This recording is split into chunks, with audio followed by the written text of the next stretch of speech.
People are genuinely shocked that a victim mentality never attached itself to your identity.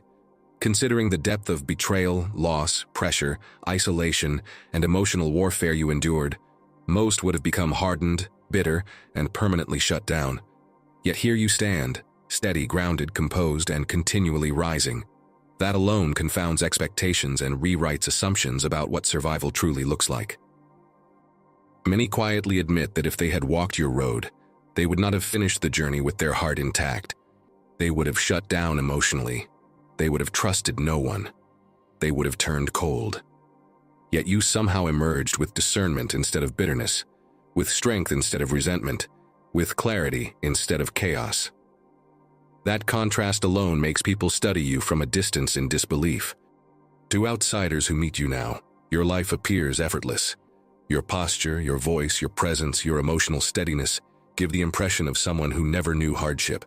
If they heard only your tone and watched your movement, they would never believe you survived even a fraction of what you actually endured. That contrast becomes the first pattern interrupt that captures attention. New people often assume privilege where there was once survival. They assume ease where there was once endurance. They assume comfort where there was once desperation. They assume confidence where there was once rebuilding from emotional wreckage. And when truth eventually surfaces, disbelief always follows. Some quietly wonder if you are putting on an act. They question whether the calm is performance, whether the peace is temporary, whether the strength is staged. Then they spend time around you. They observe consistency. They notice emotional regulation.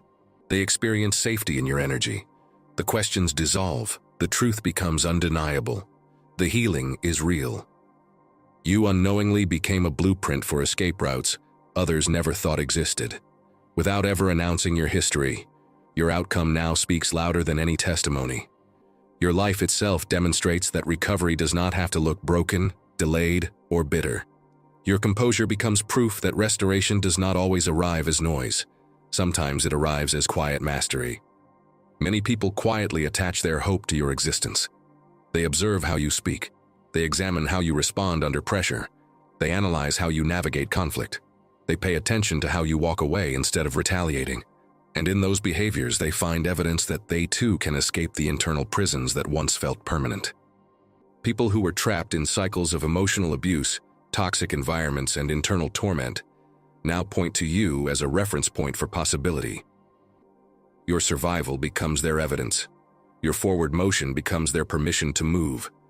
Your refusal to complain becomes a mirror reflecting what strength actually looks like when it is not loud. Many are confused by your lack of bitterness. They expected anger. They expected revenge narratives. They expected endless trauma storytelling. Instead, they encounter calm, boundaries, humor, productivity, discipline, and a grounded sense of peace. That contradiction arrests attention in a way drama never could. Some try to replicate your demeanor without doing your internal work. They copy posture but not healing. They mimic language but not transformation. They study surface calm but skip emotional integration. And the difference always exposes itself over time. People feel safe around you because your nervous system has stabilized. They feel relaxed in your presence because your energy no longer operates from threat. They trust your voice because you speak from lived understanding instead of theory. They rest near you because your calm is infectious. Many people will never verbally thank you because they lack the emotional language to express what you represent. Yet they carry your example silently as fuel. You will never meet most of the lives your endurance has reinforced. You have transitioned from survivor to symbol without ever asking for the role. Progress now follows you. Strength now introduces you. Hope now uses your life as its resume. Some people only remain alive today because they encountered your outcome at the precise moment they were considering surrender. They saw proof that reconstruction is possible after total collapse. That encounter changed timelines. While others remain trapped by what broke them, you became rebuilt by it. That distinction separates endurance from evolution. You did not simply survive disaster, you integrated it into wisdom. People often forget how extreme your former conditions were because your present energy no longer matches the pain of your past. You make life look effortless, not because it was painless, but because you processed it fully. Applause sometimes arrives late. Recognition often delays. Validation usually comes after the hardest seasons have already passed. What matters most is that your life now functions as living proof long before public acknowledgement ever arrives.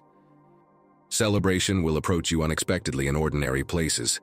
Gratitude will reveal itself in quiet conversations. Appreciation will surface in moments you least anticipate.